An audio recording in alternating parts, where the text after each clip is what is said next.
Jody McDonald and John McMullen Mac here on Birds 365. We add a third informed voice from inside the birds.com. One of their key contributors, Andrew Dicecco, joins us here on Birds 365. Andrew, how's the off season going for you, bud? Pretty hectic, Jody, just like it is for you guys as well, but certainly eventful, and we're just getting started. Yeah, we are. This team's amazing, Andrew. Always on the front page or back page if you're an old school newspaper reader, the sports section. CJ Gardner-Johnson, the latest. I guess you can throw Zach Pascal as well in there. 10 players, 7 starters, 3 key reserves. We all knew this was coming, the attrition, Andrew, but how bad is it? How much of a hit has this team taken so far? Well, I think all things considered, John, that Howie's done a masterful job in prioritizing who he's going to keep and doing some, savvy maneuvering with the roster. Obviously, you're going to take some hits, but I think if you're going to lose a few players, you look at a Marcus Epps, good player. Is he a great player? No. Or can you find another Marcus Epps? You may have that in Reed Blankenship. An adequate replacement there. And you look at TJ Edwards, that's a great story development. But you know how the Eagles feel about linebackers, and I think you might be able to find one later in the draft, perhaps. There's a couple players there that could fit at pick 94 or further down. I know that they really like Christian Ellis. I mean, I'm not suggesting that he could be a starter, but they do have options, and that's not a position they particularly value that much. So I wasn't surprised necessarily to see TJ go. Maybe at that price point was a little surprising. But Gardner-Johnson, to me, guys, was a player that I really went into the offseason thinking that was the guy they're going to try to keep in-house at all costs. Obviously, they tried to. It didn't work out for a multitude of reasons, but not at all costs, though, Andrew. They were very disciplined. Well, absolutely. And, to dig a little bit further into that, John, when you look at it, I mean, obviously they made an attempt to do it, but this is a player who greatly overvalued himself on the open market and cost himself. And obviously the stuff on Twitter and things like that, that all comes with it. And I don't necessarily know if you're the Eagles, you want to tie into that kind of long-term commitment for a player who is good, not an elite player like he envisioned himself. And, do you want to be a babysitter? Do you want to worry about what this player could potentially be should they start losing or things like that? It could create more problems than necessarily what he's worth. All right, but let me follow up on that because John's brought this up a couple times, and I'm not saying it's inaccurate. I'm just saying I don't see how the pieces are adding up. If you think the guy's an issue, a problem child, a big personality, to use John's favorite phrase, and you might not want to deal with that, why do you give him a 3-year, $24 million offer? If you believe that you're going to be able to handle him and keep him in check and coach him up and get him to toe the line a little bit better, either you give him the offer or don't give him the offer. Is this different than like a guy who coming up to the draft that's got a medical question that you ask and you can drop him down and say, we'll take him as a steal? Or some teams take guys just off the board and say, we wouldn't take him no matter what. I guess CJ's big personality wasn't that bad that the Eagles weren't willing to make an offer on him. Well, I think it's how you structure the deal, right? I mean, there are certain parameters where you can do it, where you can get out of it if it's not working out. If you feel like you have a good veteran infrastructure in place that can keep him in check. I mean, he caused a little bit of initial friction when he first joined the team, John, as I'm sure you can attest to, where he had to buy in. And ultimately, once he did, it wasn't a problem. But then you wonder what it's going to be like should you start losing. You see the Jonathan Gannon comments, and you wonder if ultimately that's who he is. This is his third team in 3 years, and really, if we're being technical, it's his third team in 7 months. So if you're a great player, you're not that elusive. Teams try to find a way to keep you and make it work. The Eagles certainly tried to throw him a deal that I thought was pretty fair. And obviously it didn't work out, but I think they probably could have made it work, but they could have structured it in a certain way where if it didn't, they could get out of it. Yeah. And to further your point, Jody, it wasn't that the Eagles didn't want him. They did want him. And they already made that decision when they traded for him, and they knew some of the issues. And our buddy Marcus Hayes reported, Denard Wilson was responsible for a lot of that sort of babysitting that Andrew said. He's now out of the organization, but they wanted him at a certain price point. I think everybody, Andrew, overvalued outside NFL buildings. I think the big personality for CJ was a bigger hindrance with the other 31 teams, because that's what you do in free agency, right? You get an offer from your team and you say, all right, they want to pay me $8 million a year, average annual value. What can you do? And the other teams say, well, we can't do that. We don't want to go down that road. We don't want to give you 3 years. I think from my standpoint, the issue was a bigger deal with the other teams. And he ended up with an organization that has Dan Campbell, who's very familiar with them from their time together in New Orleans. Aaron Glenn, very familiar with them for the same reason. And the only other talk I heard of, and if you heard of anything, added in as well, Andrew, was Denver. And who's in Denver now? Sean Payton. Mm-hmm. You know, people who know him. And I think CJ's a good guy. But, you know, if you don't know him and he comes in with that brashness, it rubs people the wrong way. It's common sense. Yeah, exactly, John. It's the fear of the unknown. Obviously, there's a lot of teams that don't necessarily want to swing the bat to bring in a player like that, not knowing the ripple effect it may cause within the locker room. He's a certain type of personality, and you have to make sure that you have the veterans in place and the coaching staff in place that's willing to take that on and you know, sort of be able to put out any potential fires. Let me ask you another secondary question, because it doesn't come out on the free agent breakdown. John mentioned the Eagles have lost 10, they've retained 5, the ones they wanted to, the one they didn't, and we can evaluate and break it down. Well, Darius Slay was neither. He wasn't a free agent who they added or a free agent who they kept. He didn't get the free agent. He was a contract they renegotiated. And, oh, by the way, Howie Roseman played that one perfectly for the Eagles position. Mm-hmm. But let me ask you about Darius's position, because we've only known him here in Philadelphia when he's been good with his contract. When they got him, they redid the deal. That's why he got here, because Detroit wasn't willing to pay him what he wanted at the time. That's why he became an Eagle. This seemed to be a deal that the Eagles positioned themselves in to get it to be advantageous for them. And Darius chose to bite down on it and take it and go forward another year with them. But we've never seen him play under a contract that he might not be 100% happy with. I know he's really excited and proud and lived up to the leadership role he got this year as a captain of the team.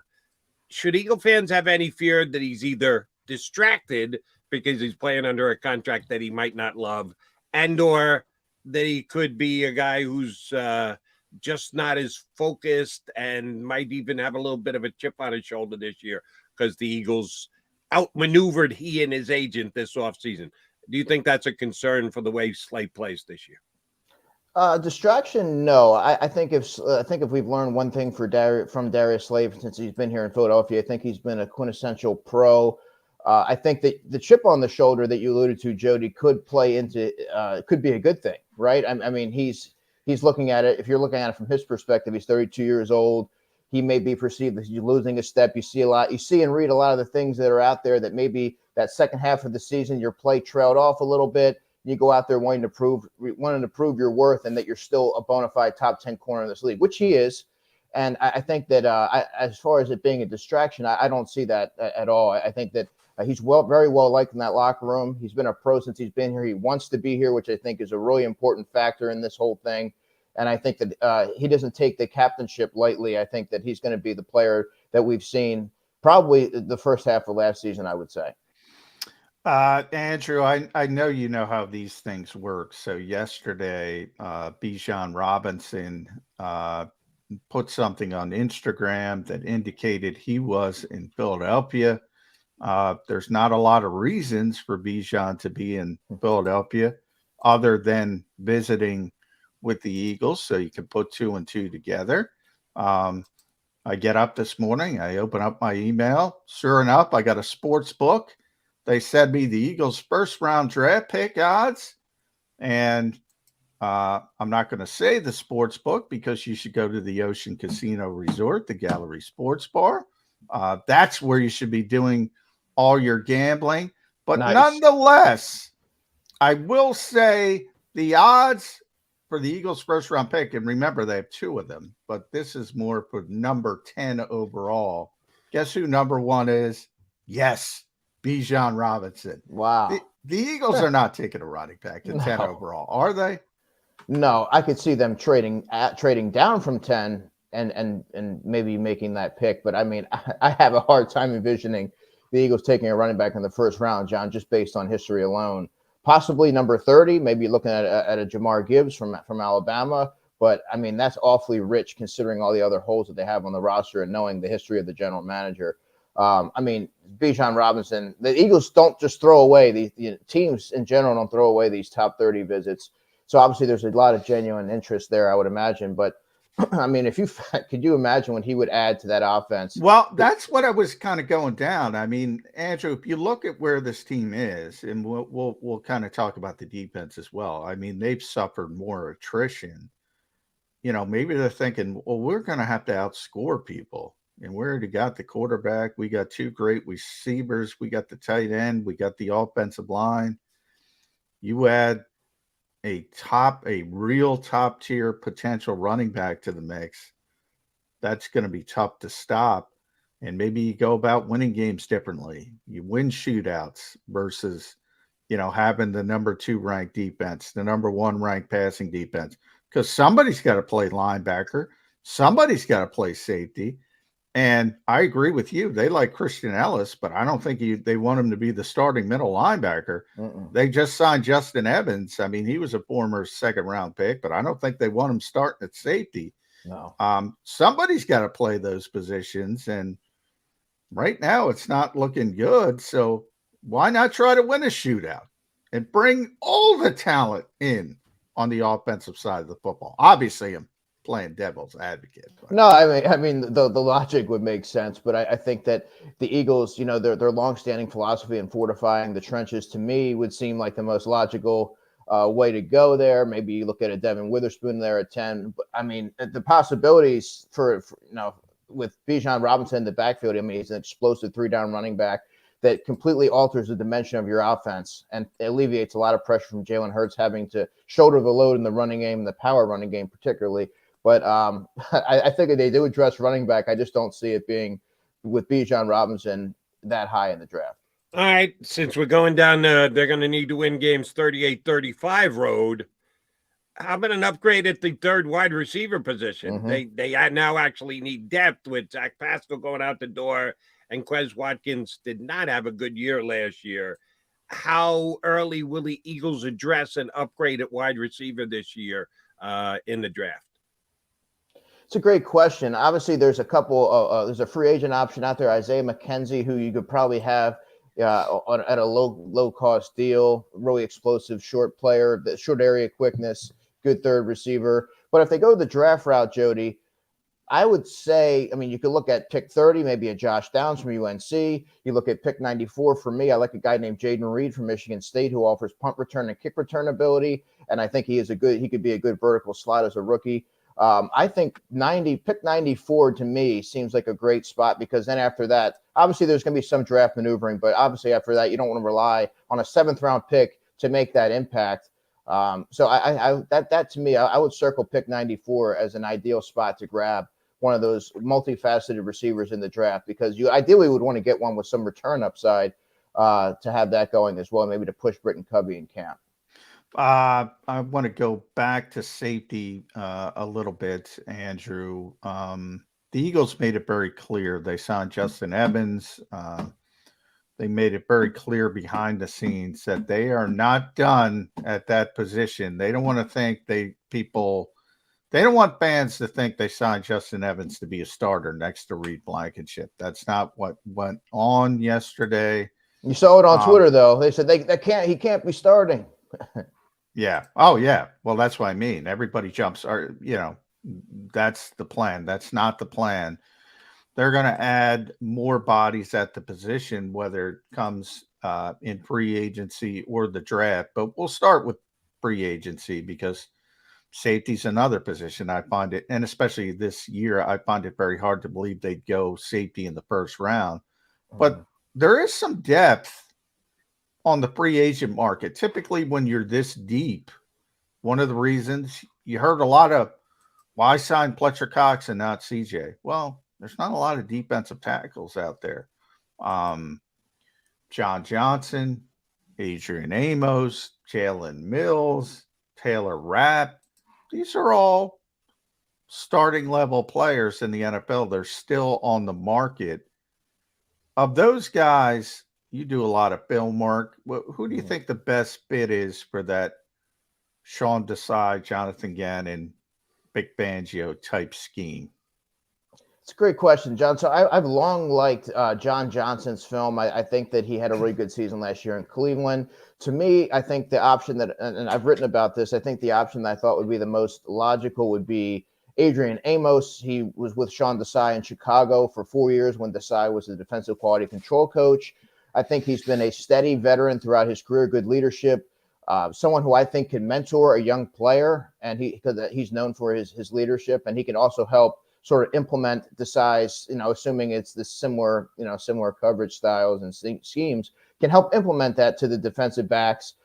He's not really a splash play player. That's not his game, but he's a very steady presence back there. I think ideally you would want him complementing a younger player. Taylor Rapp's an interesting one. He doesn't necessarily cover that well on the back end, but he's young. He's 25. I think that would be maybe an avenue to explore. Jalen Mills, we all know very well, but I don't view him as a starter. Obviously, you wouldn't want a Jalen Mills Blankenship safety tandem. I think Jalen would be a good number 3 safety and also give you some versatility, obviously, at corner. Those would be some of the guys that I would look at as a free agent safety. All right, I want to take you down the road of replacing another starter, and that would be on the offensive line with Isaac Seumalo going to the Steelers. Everyone seems to be just ready to plug in Cam Jurgens at right guard for the Eagles this year. And we just saw it happen with Dickerson 2 years ago. He's going to be Kelsey's replacement. Oh, shoot, we need him at left tackle. Let's plug him in there. And by year 2, he's on an all-pro level, which you got to give the credit to Jeff Stoutland and the Eagles for evaluating player with flexibility. Are we guilty of over-expecting this player to be able to step out of the center role and into the guard role just because we saw Dickerson do it as seamlessly as he did? Are we setting the bar for Cam Jurgens to be able to do basically everything Isaac Seumalo did too much in year 1 as a starter? Not when you have Jeff Stoutland, Jody. It's all about Stoutland University. When they drafted Isaac Seumalo, he was drafted to be a center, and he transitioned to guard pretty seamlessly. Yeah, we're on the 17th heir apparent for Jason Kelsey. Landon Dickerson transitioned seamlessly. Cam Jurgens was a player that I really liked coming out of the draft a couple of years ago. Obviously, he had some injury concerns, but I thought that, when you look at what he has from a skill set standpoint, very flexible, very athletic, which is what they really like from their guards. Teachable, smart player, and physical. I think he can play a physical brand if they need him to. So I think that he could step in there, and then who knows, next year I think he could be that center unless Kelsey decides he wants to play another year. Yeah, keep going. I want to expand that thought from Jody, Andrew, because I do think look, I understand it from the Eagles' perspective. They knew this was coming. I remember talking on the JAKIB Sports postgame show at the Super Bowl. I said the most disappointing part of that loss wasn't the defensive, the poor play of the defense, the James Bradberry hold. I said at the time, I told Seth, look, man, this team ain't going to be back. The Eagles knew it. They told everybody this was a golden opportunity, and they came up just short. That, to me, was the most disappointing part of the Super Bowl loss. The Eagles always had this plan in place. They kind of knew they were going to lose Isaac, and Cam was going to step in. They knew they were going to lose at least one linebacker. Turns they lost out 2. N'Kobe was going to step in. They knew they were going to lose J-Bon. Jordan Davis and Milton Williams have to step in, become bigger roles, Reed Blankenship at safety, on and on and on. This was the plan. Jim Schwartz, Jody knows. What's my term, Jody? Beware the startup costs. Startup costs. Young players, there's going to be issues, and I think everybody, we're fine. Isaac's just a guy. TJ's just a guy. No, these were really good players. There's going to be some hiccups. They're not going to go 5 for 5, 6 for 6. Do you agree with that? Oh, absolutely. And you're thinking from a realistic standpoint, John. I mean, there is absolutely shame on you, McMullen. there is absolutely going to be some growing pains. We just don't know where they're going to be, but there's certainly going to be. You're talking about you have to. It's very seldom that you see a team with so many different components coming from, CJ Gardner-Johnson transitioning so seamlessly to the Eagles after being acquired in August. That doesn't happen very often. So I think I would urge fans to be patient as the Eagles look to sort of plug these different pieces in and get everybody to play together cohesively. All right. This is unquestionably Howie season. I call it that all the time, because it's all on the general manager and the player personnel grouping and deciding who is or isn't the guys you want to keep and or go out and pursue. But at some point, it's going to become Sirianni season again. They're going to have the roster. They're going to have camps will open up, rookie camp and everything else. And Nick had a phenomenal year last year, undersold for Coach of the Year as far as I was concerned. But he talks about connectivity all the time and connecting with people and players and the like. He's got a whole lot of connecting to do. As John just noted, this is a major roster turnover. Guys are going to come in from the outside, and rookies are going to be asked to do things second-year players never done before. And, oh, by the way, pretty good turnover in the coaching staff. In comparison, massive turnover because they kept the entire staff in place after year number one going to year two. Is Nick up for this connective task? It sounds cliche, Jody, but I think if there's any coach that could be able to do it, I think it would be Nick Sirianni. That's one of that's his core value. He talks about it all the time. Now we're going to have to see if it can, we're going to see it in action because there are, we didn't even factor in the coaching staff. I mean, there are so many moving parts here, and so little time. I mean, this is not much time to get everybody on the same page. But we all knew this. We all expected that there was going to be turnover. And it was going to come fast and furious. Now that it's upon us, you're going to have to see how quickly it all comes together.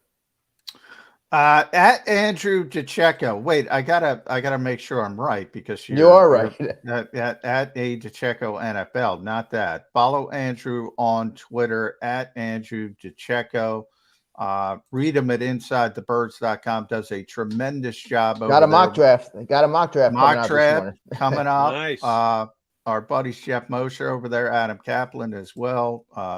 Andrew does a great job with them. I'll leave you. We got to give Zach Pascal some love because, Jody's rolling his eyes.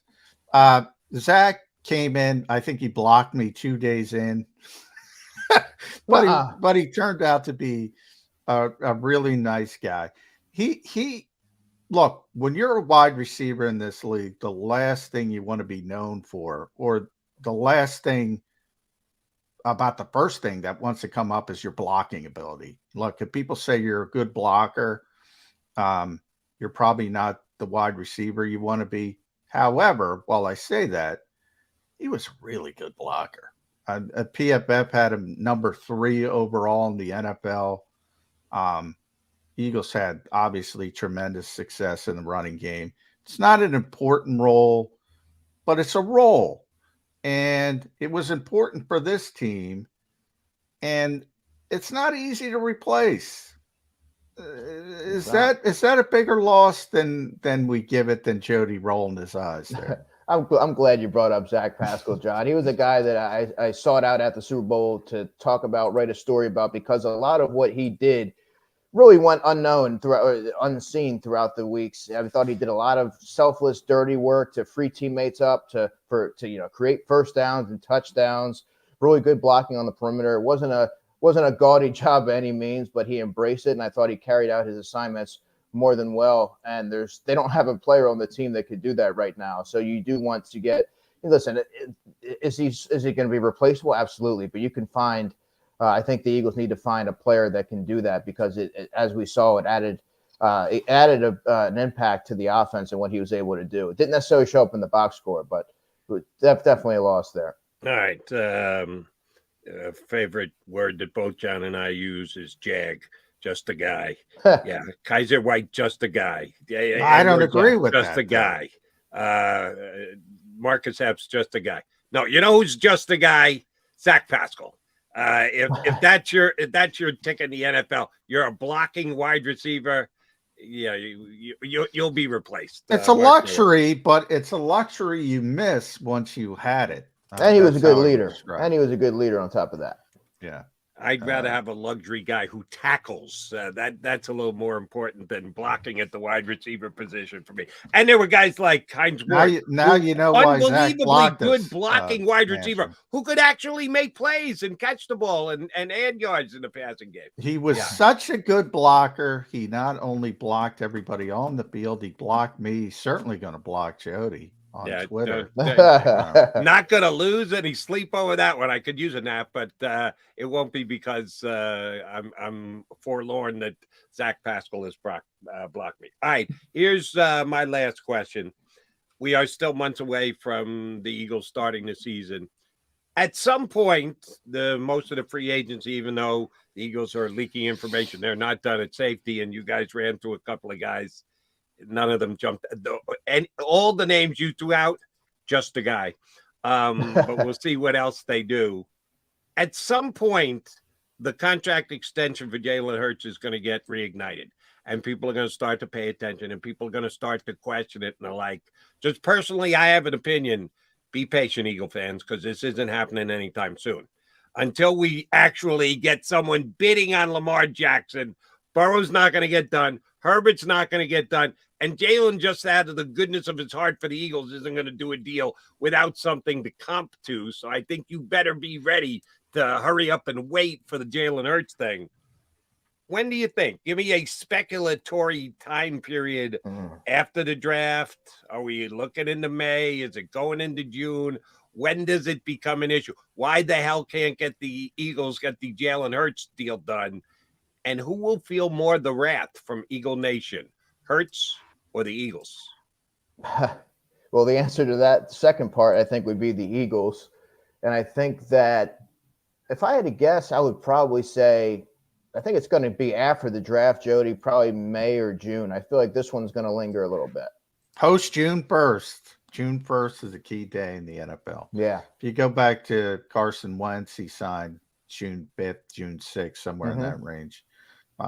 Post June 1st would be my guess, and I wouldn't worry about it if I were an Eagles fan. No, I certainly wouldn't worry about it. It's definitely going to get done. But you can officially start to worry on June 2nd, is what you're telling me, Jeff. No, it's still going to get done. I mean, he's not going anywhere. Now, if you start to build up some angst, if he wants to go Lamar Jackson's route, if he wants fully guaranteed money, I don't think that's going to happen. That's the only thing you have to worry about. If he wants to set a new, in fact, I think it might have been Mike Florio speculating with his nonsense about, hey, what if Lamar and Jalen Hurts and Joe Burrow and Justin Herbert get together and say, we're not accepting anything but fully guaranteed deals. And, I don't know, you go down to the Marmalade forest next to the Gumdrop River, maybe that's a possibility of happening. But unless something like that happens, I wouldn't worry about it. All right. Yeah. See, I'm going to come off as being a bad guy here because I really do think this is going to take time. I don't think it's going to be as easy as, Jalen wants to get a deal done. Howie wants to get a deal done. That's nice in theory. But then you actually have to get the deal done, which I'm telling you is going to be stickier than most people think. And it will be a heavy conversation here in Philadelphia. Mark my words. Anytime we have Andrew Dicecco on, it's a good conversation. Andrew, appreciate your jumping in with us today. Tell your boys over there at Inside the Eagles, Inside the Birds, we said hi. We'll talk to you again down the road. Absolutely. Take care, guys. Check out Inside the Birds today. He's got a new mock draft going up. Bijan Robinson at number 10? I don't think so. Yeah. By the way, Jody, I don't disagree with you that fans will make a big deal out of Jalen Hurts. I'm just saying they shouldn't. And a lot of times we comment on the fans. We love our streamers here. They do a great job. Thank you very much. We got over 600 people streaming it right now. Go ahead, hit that like button if you want to do the right thing by your buds, McDonald and McMullen. Some of you guys are just whacking off the deep end with your opinions and suggestions. So you got the yin and yang, the good and the bad of it. I'm just saying the volumes can get a little bit loud. Oh, and you're taking calls all the time. Oh, it's going to get loud. I'm not denying that. I'm just saying it's going to be an uneducated loud. It's going to be a not understanding what's going on loud, as opposed to any concern over Jalen Hurts and the Eagles getting a long-term deal done. What if it drags past the opening of camp? What if we're into July? Because and I know we got to get to a break here, and I'll get there in a second, Xander. I tried to come up with a comp guy, and if you want to comp to Hurts, I think you have to be accurate, and you got to do a guy who wasn't drafted in the first round. Because a first-round player is different. They've got the 5-year rookie deal. Jalen Hurts was a second-round pick, so he's got the 4-year rookie deal. So you need a quarterback who's established himself at the top of the market and is after his 3rd year of his 4-year rookie deal. And the best comparison I could come up with off the top of my head, tell me if you've got a better one, please, was Russell Wilson, who was not a day one pick, not a first-round draft pick, stepped right in, started, had immediate success, deep into the playoffs with Seattle. They had to get a contract extension with him. They did. You know when they got it done, John? July 31st.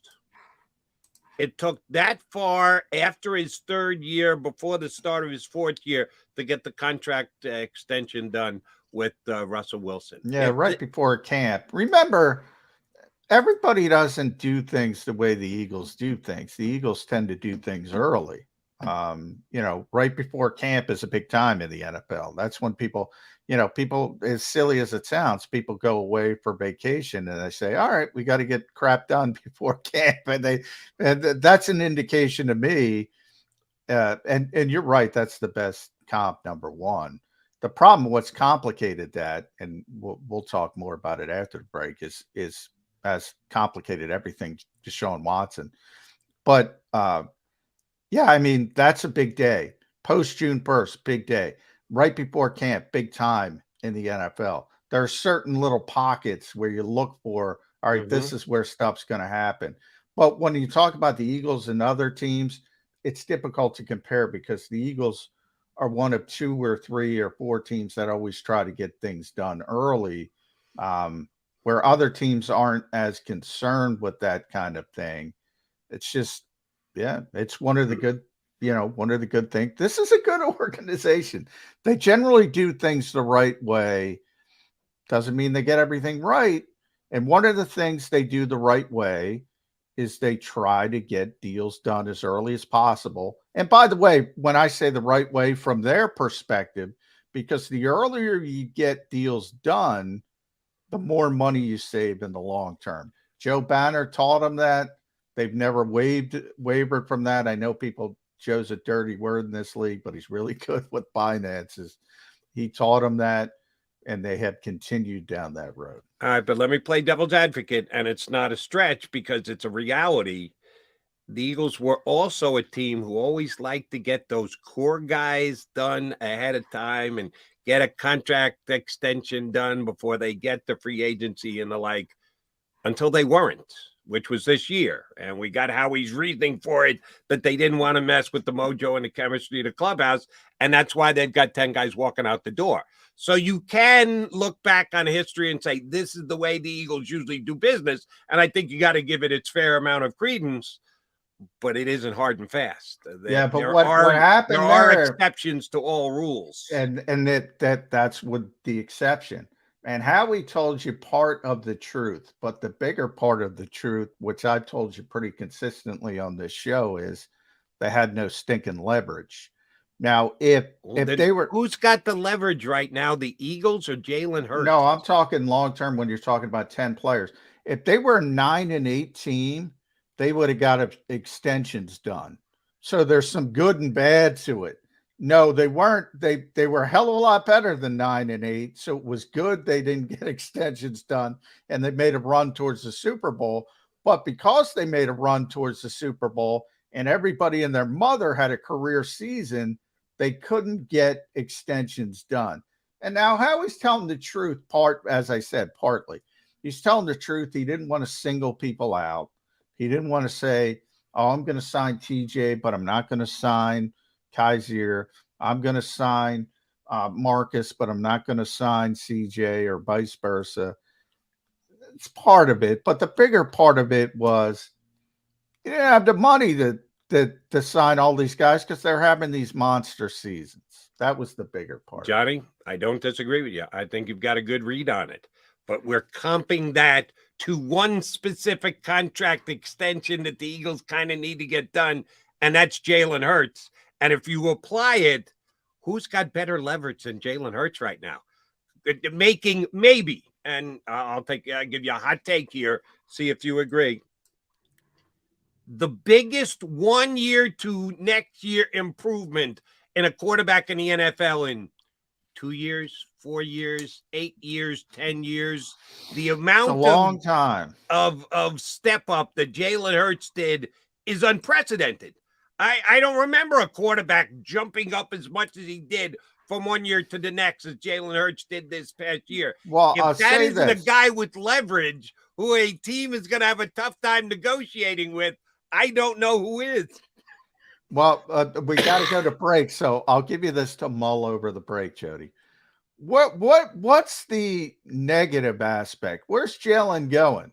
What's the worst case scenario? What's the worst case scenario that could happen to the Eagles and Jalen Hurts? He doesn't have leverage. The Eagles have the franchise tag. They have the extra year on the contract.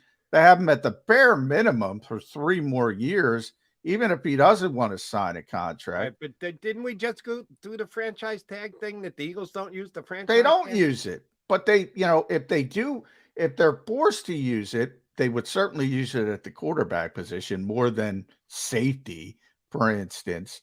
That it's kind of a bigger deal. But here's the point, Jody.